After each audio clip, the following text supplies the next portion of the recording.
Bon dia.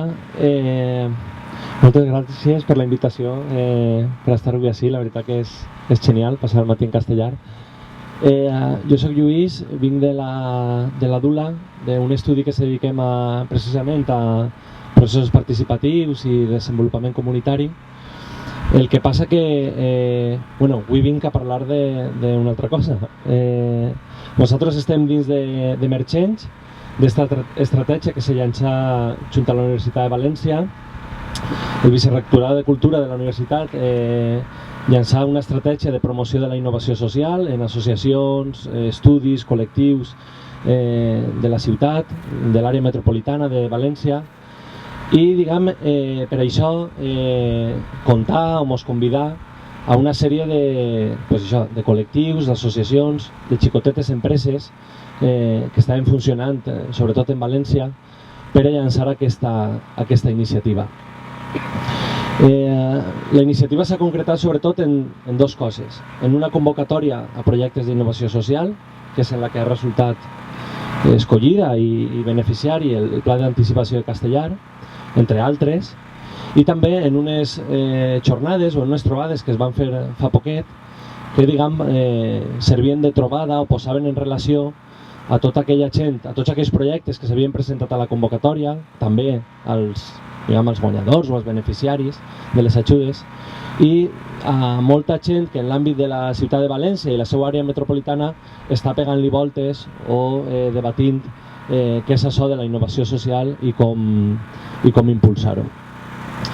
L'origen d'esta història d'emergència és molt curiós, perquè originalment la Universitat de València ens va convocar i la proposta inicial era fer una trobada de col·lectius i associacions, etc., de la ciutat. Fer unes jornades de debat, que se veuen les cares, i clar, els que estàvem allí se quedaren un poc dir, bueno, a veure, perquè és que així se coneguem tots ja, vull dir-te, portem molts anys uns en uns altres, col·laborant en barris, col·laborant en històries, i tal volta tornar a fer unes jornades, tornar a fer unes xerrades no siga el més interessant, no?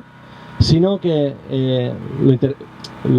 jo realment positiu podria ser dedicar aquests recursos a una convocatòria on tota aquesta gent que la universitat molt bé analitzava o diagnosticava, que està manejant-se, que està fent un muntó de coses en diferents llocs de la ciutat o dels pobles del voltant, fer una convocatòria que impulsara o que ajudara a impulsar, mitjançant unes xicotetes ajudes, tots aquests projectes que se tenien entre mans.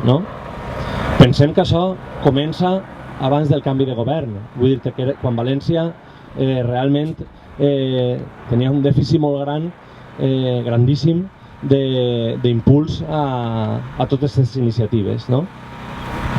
El cas és que d'ahir un poc naix la convocatòria.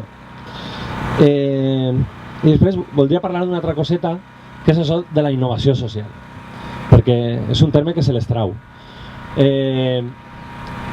Per a mi, per a molta de la gent que estem que han participat en perfilar la convocatòria i en llançar-la, és com un concepte que té algo pot tindre algo de certa moda ara mateixa en les universitats o entre els investigadors. També ha calat fondo en els tècnics de l'administració, en la Unió Europea, hi ha tot un llenguatge ara sobre la innovació social, sobre potenciar la innovació social, però que moltes vegades no s'acaba de definir ben bé en quins termes s'entén. Moltes vegades hi ha discursos... Pausa.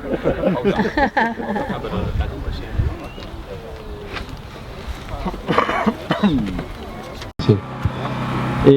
Vol dir que moltes vegades en això de la innovació social com té molt de pes definicions com en un pes de l'econòmic prou fort o de la innovació tecnològica, i un poc el compromís que tinguérem amb la iniciativa, amb l'estratègia, era de defensar una definició, una concepció de la innovació social molt vinculada, com el seu propi nom indica, a lo social. Entendre la innovació social com aquells processos que tenen novetats o plantegen novetats en impulsar processos d'inclusió social, d'incluir a tota aquella població exclosa o de proposar noves maneres de participar o de fer participar aquells sectors de la població que menys ho fan o que més allunyats estan dels espais de participació i de presa de decisions. Val?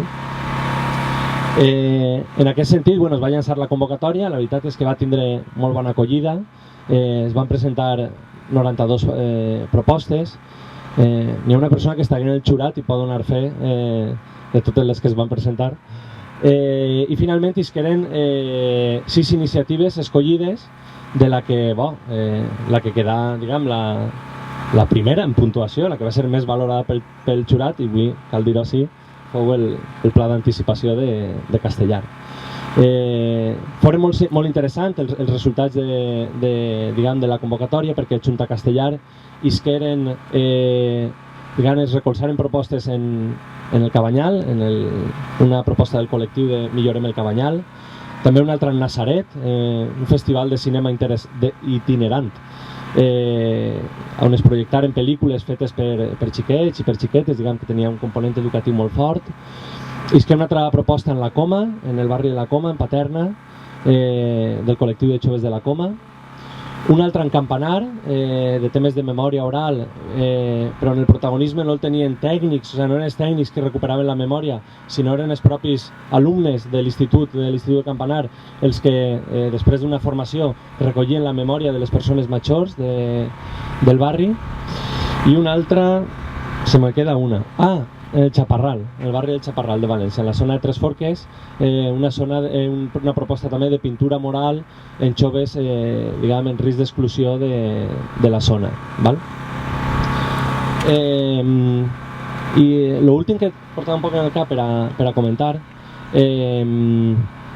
era, des de la meva perspectiva, i ara sí que parlo un poc com a persona que treballa en l'àmbit de la participació,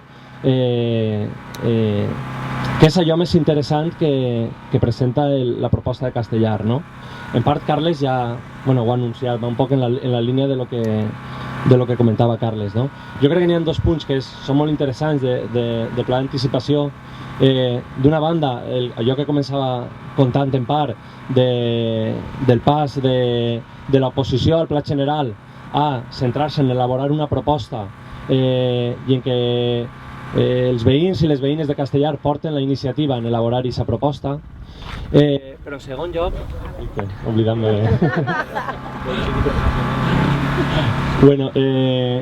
com dia, el segon punt que realment a mi em sembla molt interessant és el fet de que un procés de participació o col·laboratiu entre el veïnat siga impulsat des del propi associacionisme veïnal o els col·lectius del barri.